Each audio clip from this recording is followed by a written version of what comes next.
तो हेलो मेरे प्यारे साथियों, क्या साथियों आप भी कक्षा 10वीं के छात्र हैं और 2027 में बोर्ड एग्जाम देने वाले हैं।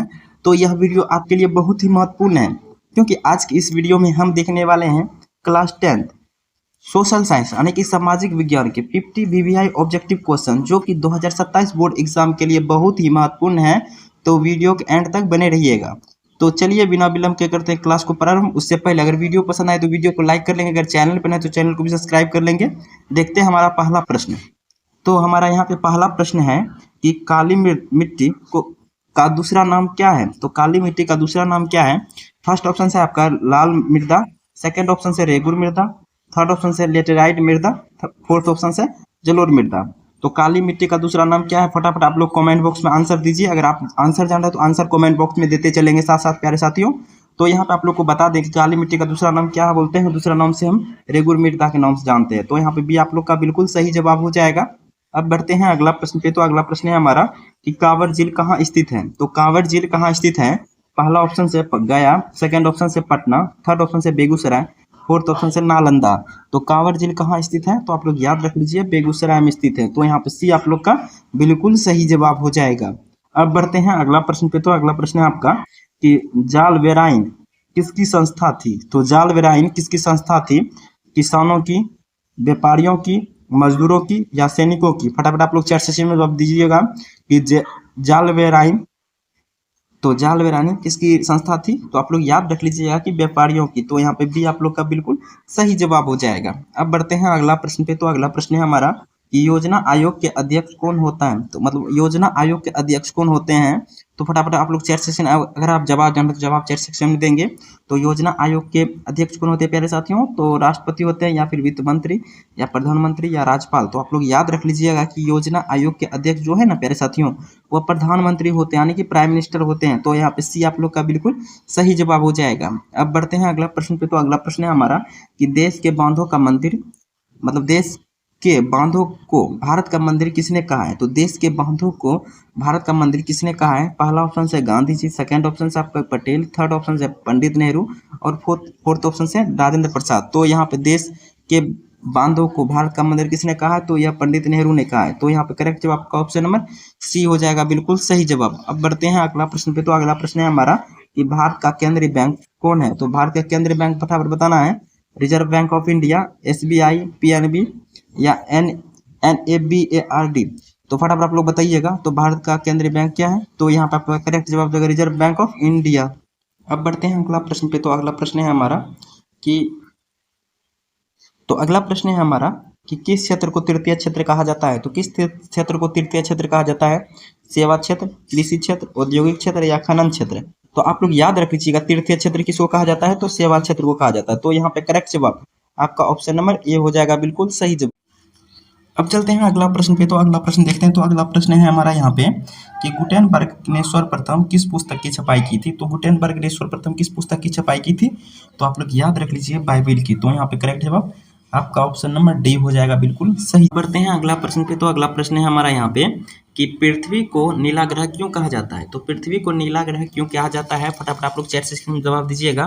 तो फर्स्ट ऑप्शन से आपका पर्वतों के कारण, सेकंड ऑप्शन से जल की अधिकता के कारण, थर्ड ऑप्शन से वनों के कारण, फोर्थ ऑप्शन से बादलों के कारण। तो पृथ्वी को नीला ग्रह क्यों कहा जाता है, तो जल के अधिकता के कारण। तो यहाँ पे बी आप लोग का बिल्कुल सही जवाब हो जाएगा। अब बढ़ते हैं अगला प्रश्न पे। तो सूचना का अधिकार का अधिनियम कब लागू हुआ था। तो सूचना का अधिकार का अधिनियम जो कब लागू हुआ था, तो आप लोग याद रख लीजिए प्यारे साथियों 2005 ईस्वी में। तो यहाँ पे भी आप लोग का बिल्कुल सही जवाब हो जाएगा। अब बढ़ते हैं अगला प्रश्न पे। तो अगला प्रश्न है हमारा कि लोकतंत्र का प्राण किसे माना जाता है। तो लोकतंत्र का प्राण किसे माना जाता है, तो आप लोग याद रख लीजिएगा कि लोकतंत्र का प्राण जो है ना संविधान को माना जाता है।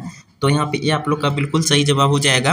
अब बढ़ते हैं अगला प्रश्न पे। तो अगला प्रश्न है हमारा कि भारत का पहला समाचार पत्र कौन था। तो भारत का पहला समाचार पत्र कौन था, तो फटाफट आप लोग चैट सेशन में जवाब देते चलिएगा प्यारे साथियों कि भारत का पहला समाचार पत्र कौन था। तो आप लोग याद रख लीजिएगा बंगाल गजट। तो यहाँ पे सी आप लोग का बिल्कुल सही जवाब हो जाएगा। अब बढ़ते हैं अगला प्रश्न पे। तो अगला प्रश्न है हमारा कि चिपको आंदोलन की शुरुआत किसने की? तो चिपको आंदोलन की शुरुआत किसने की? महिलाओं ने, किसानों ने, छात्रों ने या मजदूरों ने? तो आप लोग याद रख लीजिएगा प्यारे साथियों कि चिपको आंदोलन का शुरुआत जो है ना महिलाओं ने किया था। और किसके नेतृत्व में किया गया था? तो सुंदरलाल बहुगुणा के द्वारा। तो यहाँ पे ये आप लोग का बिल्कुल सही जवाब हो जाएगा। अब बढ़ते हैं अगला प्रश्न पे। तो अगला प्रश्न है हमारा कि 1 रुपया का नोट किसके द्वारा जारी किया जाता है? तो 1 रुपया का नोट किसके द्वारा जारी किया जाता है? प्यारे साथियों ये बहुत ही इंपॉर्टेंट प्रश्न है। तो यहाँ पे आप लोग का करेक्ट जवाब हो जाएगा। तो यहाँ पे आप लोग का करेक्ट जवाब हो जाएगा, 1 रुपया का नोट किसके द्वारा जारी किया जाता है? तो केंद्र सरकार के द्वारा। तो यहाँ पे ये आप लोग का बिल्कुल सही जवाब हो जाएगा। अब बढ़ते हैं अगला प्रश्न पे। तो अगला प्रश्न है हमारा कि टीपू सुल्तान किस राज्य के शासक थे? तो टीपू सुल्तान जो किस राज्य के शासक थे? तो मैसूर के। तो यहाँ पे ये आप लोग का बिल्कुल सही जवाब हो जाएगा। अब बढ़ते हैं अगला प्रश्न की तरफ। तो अगला प्रश्न है हमारा कि भारतीय राष्ट्र कांग्रेस की स्थापना कब हुई थी? तो भारतीय राष्ट्र कांग्रेस की स्थापना कब हुई थी? तो आप लोग याद रख लीजिएगा 1850 ईस्वी में। तो यहाँ पे डी आप लोग का बिल्कुल सही जवाब हो जाएगा। अब बढ़ते हैं अगला प्रश्न पे। तो अगला प्रश्न है हमारा कि पूंजी का निर्माण किससे होता है? तो पूंजी का निर्माण किससे होता है? तो आप लोग याद रख लीजिएगा प्यारे साथियों कि बचत से यानी कि सेविंग से पूंजी का निर्माण होता है। तो यहाँ पे सी आप लोग का बिल्कुल सही जवाब हो जाएगा प्यारे साथियों। अब बढ़ते हैं अगला प्रश्न पे। तो अगला प्रश्न है हमारा कि भूकंप प्रभावित क्षेत्रों में भवनों की आकृति कैसी होनी चाहिए? तो भूकंप प्रभावित क्षेत्रों में जो है ना भवनों की आकृति कैसी होनी चाहिए? तो आप लोग याद रख लीजिएगा आयताकार होनी चाहिए। तो यहाँ पे सी आप लोग का बिल्कुल सही जवाब हो जाएगा। अब बढ़ते हैं अगला प्रश्न पे। तो अगला प्रश्न है हमारा कि काली मिट्टी मुख्यतः कौन सी फसल उगाई जाती है? तो काली मिट्टी में मुख्यतः कौन सी फसल उगाई जाती है? गेहूँ, कपास, चावल या जूट? तो आप लोग याद रख लीजिएगा काली मिट्टी में मुख्यतः कौन सी फसल उगाई जाती है? तो आप लोग का यहाँ पे करेक्ट जवाब हो जाएगा कपास। काली को से कपास। तो यहाँ पे बी आप लोग का बिल्कुल सही जवाब हो जाएगा। अब बढ़ते हैं अगला प्रश्न पे। तो अगला प्रश्न है हमारा कि मानचित्र में नीले रंग से किसे दर्शाया जाता है? तो मानचित्र में जो है ना नीले रंग से किसे दर्शाया जाता है? तो जल को। तो यहाँ पे डी आप लोग का बिल्कुल सही जवाब हो जाएगा। अब बढ़ते हैं अगला प्रश्न पे। तो अगला प्रश्न है हमारा कि बॉक्साइट का उपयोग किस उद्योग में होता है? तो बॉक्साइट का उपयोग किस उद्योग में होता है? लोहा उद्योग, सीमेंट उद्योग, कागज उद्योग या एल्यूमिनियम उद्योग?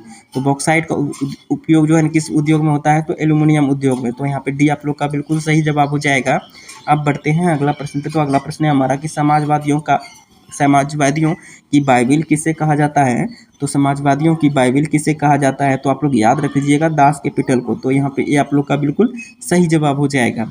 अब बढ़ते हैं अगला प्रश्न पे। तो अगला प्रश्न है हमारा कि अंतर्राष्ट्रीय महिला दिवस कब मनाया जाता है?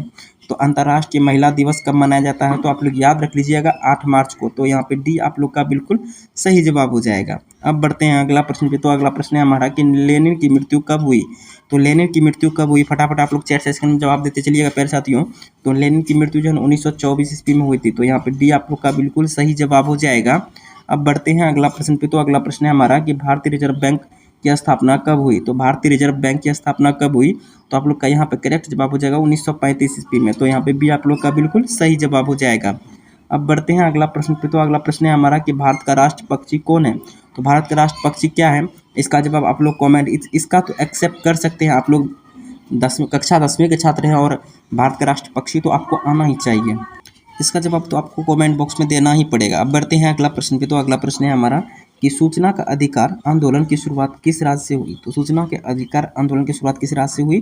तो आप लोग यहाँ पे करेक्ट जवाब हो जाएगा राजस्थान से। तो यहाँ पे ए आप लोग का बिल्कुल सही जवाब हो जाएगा। अब बढ़ते हैं अगला प्रश्न पे। तो अगला प्रश्न है हमारा कि होम रूल आंदोलन कब हुआ? तो होम रूल आंदोलन कब हुआ? तो यह आपका हुआ 1916 ईस्वी में। तो यहाँ पे ए आप लोग का बिल्कुल सही जवाब हो जाएगा। अब बढ़ते हैं अगला प्रश्न पे। तो अगला प्रश्न है हमारा कि निम्न में से कौन मानव जनित आपदा है? तो निम्न में से कौन सा मानव जनित आपदा है? तो सांप्रदायिक दंगे, आतंकवाद, महामारी, उपयुक्त में भी। तो यहाँ पे करेक्ट जवाब हो जाएगा उपरोक्त में सभी। तो यहाँ पे डी आप लोग का बिल्कुल सही जवाब हो जाएगा। अब बढ़ते हैं अगला प्रश्न पे। तो अगला प्रश्न है हमारा कि महिलाओं के लिए आरक्षण की व्यवस्था किस संस्था में है? तो महिलाओं के लिए आरक्षण की व्यवस्था जो है किस संस्था में? तो पंचायती राज व्यवस्था में। तो यहाँ पे सी आप लोग का बिल्कुल सही जवाब हो जाएगा। अब बढ़ते हैं अगला प्रश्न पे। तो अगला प्रश्न है हमारा कि सोपानी कृषि किस राज्य में प्रचलित है? तो सोपानी कृषि जो है किस राज्य में प्रचलित है? तो आप लोग का यहाँ पे करेक्ट जवाब हो जाएगा उत्तराखंड में। तो यहाँ पे डी आप लोग का बिल्कुल सही जवाब हो जाएगा। अब बढ़ते हैं अगला प्रश्न पे। तो अगला प्रश्न है हमारा कि अखिल भारतीय ट्रेड यूनियन कांग्रेस की स्थापना कब हुई? तो अखिल भारतीय ट्रेड यूनियन कांग्रेस की स्थापना कब हुई? तो यह जो है आपका 1920 ईस्वी में हुई थी। तो यहाँ पे करेक्ट जवाब आपका ऑप्शन नंबर डी हो जाएगा बिल्कुल सही जवाब। अब बढ़ते हैं अगला प्रश्न पे। तो अगला प्रश्न है हमारा कि किस राज्य को पिछड़ा राज्य कहा जाता है? तो इनमें से किस राज्य को पिछड़ा राज्य कहा जाता है? तो पंजाब, यहाँ पे पंजाब, गुजरात, बिहार या हरियाणा, तो यहाँ पे करेक्ट जवाब हो जाएगा बिहार को। तो यहाँ पे सी आप लोग का बिल्कुल सही जवाब हो जाएगा। अब बढ़ते हैं अगला प्रश्न पे। तो अगला प्रश्न है हमारा लोकसभा निर्वाचित सीटों की संख्या कितनी है। तो लोकसभा में निर्वाचित सीटों की संख्या कितनी है, तो यहाँ पे करेक्ट जवाब हो जाएगा 543। तो यहाँ पे सी आप लोग का बिल्कुल सही जवाब हो जाएगा। अब बढ़ते हैं अगला प्रश्न पे। तो अगला प्रश्न है हमारा कि 1870 में फ्रांस और प्रसा के बीच युद्ध कहाँ हुआ। तो 1870 में जो फ्रांस और प्रसा के बीच युद्ध कहाँ हुआ, तो सेडान में हुआ। साथियों ये सारा प्रश्न VVI है, आप लोग रट ही लीजिएगा क्योंकि ये सारे प्रश्न जो बोर्ड एग्जाम बार बार पूछते हैं। अब बढ़ते हैं अगला प्रश्न पे। तो अगला प्रश्न है हमारा कि किस देश में मिश्रित अर्थव्यवस्था है। फटाफट आप लोग बताइएगा, चीन में, रूस में, भारत में, जापान में। तो यहाँ पर करेक्ट जवाब हो जाएगा भारत में। तो यहाँ पर सी आप लोग का बिल्कुल सही जवाब हो जाएगा। अब बढ़ते हैं अगला प्रश्न पे। तो अगला प्रश्न है हमारा कि कांवर झील किस जिले में स्थित है। तो कांवर झील किस जिले में स्थित है, अभी आगे बता है इसका जवाब आप लोग कमेंट बॉक्स में लेकर ही जाएंगे। जैसे 37 का जो भी ऑप्शंस होगा आप इसका जवाब कमेंट बॉक्स में लिख के ही आगे बढ़ेंगे। बाकी बढ़ते हैं अगला प्रश्न पे। तो अगला प्रश्न है हमारा कि देश के बांधों को भारत का मंदिर किसने कहा। इसका भी जवाब आप लोग कमेंट बॉक्स में दीजिए क्योंकि ये प्रश्न जो है ना हम अभी पीछे ही कर चुके हैं। अब बढ़ते हैं अगला प्रश्न पे। तो अगला प्रश्न है हमारा कि निम्न में से कौन सा प्राकृतिक आपदा नहीं है। तो निम्न में से कौन सा प्राकृतिक आपदा नहीं है, बाढ़, सुनामी, भूकंप, आतंकवाद। तो निम्न में से प्राकृतिक आपदा नहीं है। तो सुनिए, जो प्राकृतिक के द्वारा ऐसा आपदा जो प्राकृतिक द्वारा नहीं होता हो, तो आतंकवाद क्या प्राकृतिक के द्वारा होता है, तो नहीं होता है। तो यहाँ पर करेक्ट जवाब आपका ऑप्शन नंबर डी हो जाएगा बिल्कुल सही जवाब। अब बढ़ते हैं अगला प्रश्न पे। तो अगला प्रश्न है हमारा कि उपभोक्ता अधिकार दिवस कब मनाया जाता है। तो उपभोक्ता अधिकार दिवस कब मनाया जाता है, तो यहाँ पे करेक्ट जवाब हो जाएगा 15 मार्च को। तो यहाँ पे भी आप लोग का बिल्कुल सही जवाब हो जाएगा। अब बढ़ते हैं अगला प्रश्न पे। तो अगला प्रश्न है हमारा कि संघ सरकार का उदाहरण है। तो संघ सरकार का उदाहरण क्या है, तो अमेरिका है। तो यहाँ पे ये आप लोग का बिल्कुल सही जवाब हो जाएगा। अब बढ़ते हैं अगला प्रश्न पे। तो अगला प्रश्न है हमारा कि संजय गांधी जैविक उद्यान किस नगर में स्थित है। तो संजय गांधी जैविक उद्यान किस नगर में स्थित है, तो आप लोग यहाँ पे याद रख लीजिएगा, यह जो पटना में। तो यहाँ पे डी आप लोग का बिल्कुल सही जवाब हो जाएगा। अब बढ़ते हैं अगला प्रश्न पे। तो अगला प्रश्न है हमारा कि काली मृदा का दूसरा नाम क्या है। तो अभी हम सबसे पहला प्रश्न यही देखें कि काली मृदा का दूसरा नाम क्या है, तो रेगुर मृदा। तो यहाँ पे भी आप लोग का बिल्कुल सही जवाब हो जाएगा। अब बढ़ते हैं अगला प्रश्न पे। तो अगला प्रश्न है आपका कि जनसंख्या का घनत्व सबसे अधिक कहाँ होता है। तो जनसंख्या का घनत्व सबसे अधिक कहाँ होता है, तो आप लोग याद रख लीजिए महानगर में। तो यहाँ पे डी आप लोग का बिल्कुल सही जवाब हो जाएगा। अब बढ़ते हैं अगला प्रश्न पे। तो अगला प्रश्न है हमारा कि भारत में सहकारिता आंदोलन प्रारंभ कब हुआ। तो भारत में सहकारिता आंदोलन कब प्रारंभ हुआ, तो 1904 ईस्वी में। तो यहाँ पे ये आप लोग का बिल्कुल सही जवाब हो जाएगा। अब बढ़ते हैं अगला प्रश्न पे। तो अगला प्रश्न है हमारा कि 15वीं लोकसभा से पहले महिलाओं की भागीदारी कितनी थी। तो 15वीं लोकसभा से पहले महिलाओं की भागीदारी केवल 10% थी। तो यहाँ पे करेक्ट जवाब आपका ऑप्शन नंबर ए हो जाएगा बिल्कुल सही जवाब। अब बढ़ते हैं अगला प्रश्न पे। तो अगला प्रश्न है हमारा कि संघ राज्य का विशेषता नहीं है। तो संघ राज्य का विशेषता नहीं है, तो संघ मतलब, तो यहाँ पर करेक्ट जवाब हो जाएगा एकहरी शासन व्यवस्था। तो यहाँ पे सी आप लोग का बिल्कुल सही जवाब हो जाएगा। अब बढ़ते हैं अगला प्रश्न पे। तो अगला प्रश्न है हमारा कि निम्नलिखित में से खरीफ फसल कौन है। तो खरीफ, रबी। खरीफ मतलब क्या होता है, खरीफ मतलब वैसा फसल जो है ना गर्मियों में यानी कि वर्षा ऋतु में बोया जाए। तो वर्षा ऋतु में क्या होता है, गेहूँ होता है, नहीं होता है, सरसों होता है, नहीं होता है, चावल, हाँ चावल होता है, क्योंकि धान को जो है हम गर्मी के टाइम में बोते हैं। तो यहाँ पे करेक्ट जवाब आपका ऑप्शन नंबर सी हो जाएगा बिल्कुल सही जवाब। अब बढ़ते हैं अगला प्रश्न में। तो अगला प्रश्न है हमारा कि बोल्शेविक क्रांति कब हुई। तो बोल्शेविक क्रांति कब हुई, बोल्शेविक क्रांति कब हुई, तो आप लोग याद रख लीजिएगा नवंबर 1917 में। तो यहाँ पे सी आप लोग का बिल्कुल सही जवाब हो जाएगा। अब बढ़ते हैं इस क्लास के लास्ट प्रश्न की तरफ। तो लास्ट प्रश्न है हमारा कि अंकोर वाट का मंदिर कहाँ स्थित है। तो अंकोर वाट का मंदिर कहाँ स्थित है, तो आप लोग याद रख लीजिएगा कंबोडिया में। तो यहाँ पे सी आप लोग का बिल्कुल सही जवाब हो जाएगा प्यारे साथियों। तो ये साथियों यही था इस क्लास का 50 प्रश्न जो कि आपके लिए बहुत ही महत्वपूर्ण है। तो आप लोग बताइएगा इन 50 प्रश्न में से आप लोग कितना सही कर पाए। इसका स्कोर आप लोग कमेंट बॉक्स में लिख के ही जाएंगे। अगर वीडियो पसंद आए तो वीडियो को लाइक कर देंगे, अगर चैनल पर नहीं तो चैनल को भी सब्सक्राइब कर लेंगे। साथियों यह चैनल आपके लिए खास करके बनाया गया है।